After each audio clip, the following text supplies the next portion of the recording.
خاص کر مائیں، باپ بھی یہ چیزیں کرتے ہیں، لیکن خاص کر مائیں جو ہے نا، وہ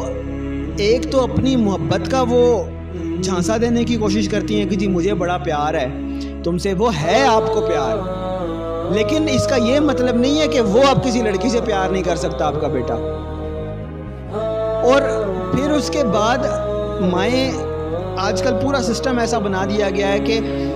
16 ایئرز کی ایجوکیشن لے گا تب تک تو وہ فیڈر پیتا ہے، تب تک وہ شادی کا کسی چیز کا سوچ بھی نہیں سکتا، پھر اس کے بعد کچھ سال وہ انٹرنشپ کرے گا، پھر اس کے بعد اس کو کہیں جاب ملے گی، پھر اس کے بعد کچھ سوچا جائے گا کہ اس کی شادی کرنی ہے یا نہیں کرنی۔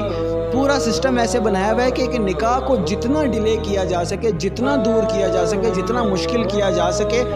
اسی کے اوپر سارا زور ہے۔